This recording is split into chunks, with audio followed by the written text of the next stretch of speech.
দিনটি ছিল শনিবার দিন সকাল। আর তোমরা নিশ্চয়ই আমাকে দেখে বুঝতেই পারছো আমি দীর্ঘ সময় ধরে কারো একজনের অপেক্ষায় রয়েছি। আর অনেক সকালেই আমি সেই দিন পৌঁছে গেছিলাম স্টেশনে। সেই দিন কিন্তু পরিবেশটা অনেকটাই ঠান্ডা ছিল, কারণ 7টা বেজে যাওয়া সত্ত্বেও সেদিন সূর্যি মামার দেখা পাওয়া যায়নি। সেদিন স্টেশনের পরিবেশটা ছিল খুব শান্ত, আর হাওয়া দিচ্ছিল, ভীষণ ভালো লাগছিল। দেখেছো আমার স্কুটির চাবির এই পুতুলটা কত সুন্দর। যাই হোক, তারপরে দেখলাম যেন সূর্যি মামা উকি ঝুঁকি দিচ্ছে। দেখতে দেখতেই বেজে গেল 7টা 11, আর এইদিকে তবুও তার দেখা মেলেনি।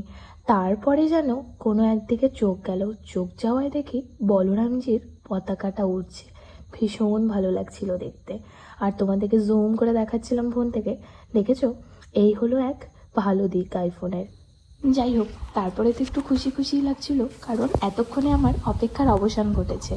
শুনতে পাচ্ছ ট্রেনের আওয়াজ? ট্রেন কিন্তু ঢুকছে। আমার ভীষণ আনন্দ হচ্ছে।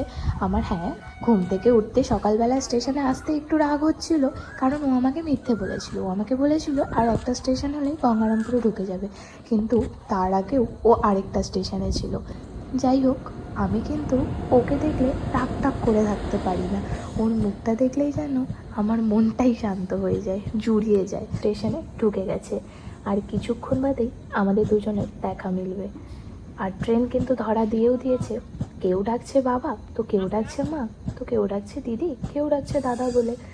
সবাই সবার বাড়ির লোকদেরকে খুঁজে নামার পরে ফোনে কথা হয়, কিন্তু একে অপরের দেখা মিলছে না। ভীষণ অস্বস্তি হচ্ছিল। তো ফাইনালি এতক্ষণে দেখা মিলল।